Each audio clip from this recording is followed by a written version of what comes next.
I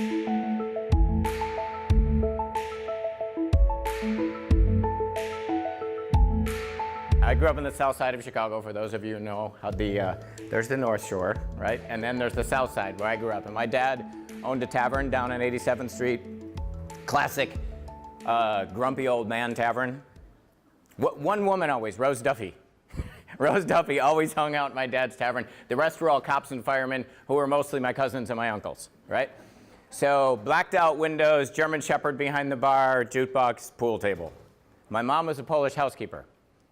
Still Polish, no longer a housekeeper. So this is how I grew up, right? So went to a bunch of years of junior colleges as I moved around in my Marriott career. I was VP of National Account Sales with Marriott, so I moved like crazy. The whole time I was moving, I was going to night school and these crummy little junior colleges, taking crummy little English 101 classes, and worked my way up. And then I applied for Kellogg. I really didn't know what it was, to be quite honest with you. I applied for it because the campus in Evanston is beautiful, and I lived reasonably close, and I was like, would I have known what it was? The Southsider in me never would have even walked in the door. So I got in, and I'm there the very first day of class, and there's about 70 of us, and Don Jacobs, who was the dean of Kellogg at the time, Don Jacobs, a very bright man, they call him the dean's dean, right? Old school railroad guy, very bright old school railroad guy. So Don Jacobs, and this was the executive master's program, and so we got to hear the dean speak. And so Don Jacobs came and addressed all of us.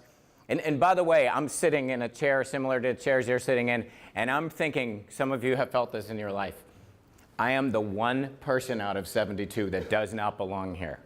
Somehow, and I'm not kidding, that's exactly, I thought there was this big neon sign over my head saying, he slipped in, somehow the requirements to get in, right? Something screwed up in their process, and I really was absolutely panicking.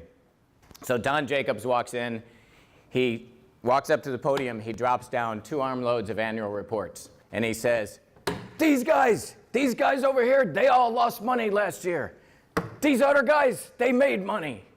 And I'm thinking, 9 years of night school, and I have my father speaking to me now, right? I worked this hard to get here.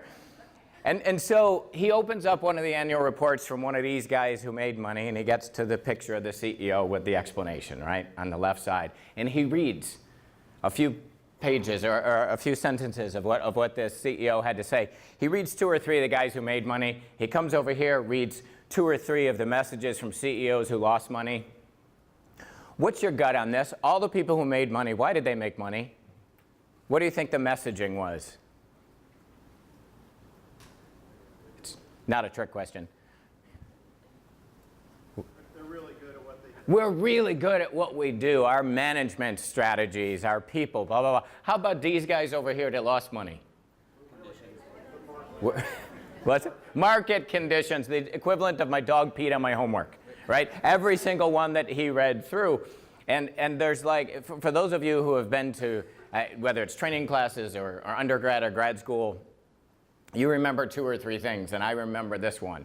And what Don Jacobs said is, you guys, you executives, you take too much credit for your successes, and you blame too much of your failures on other people. And if you want to be a really good business person, you need to be more objective about both. And I tell you this story now because we're about to debrief the planning and the execution and the outcomes of what you just did.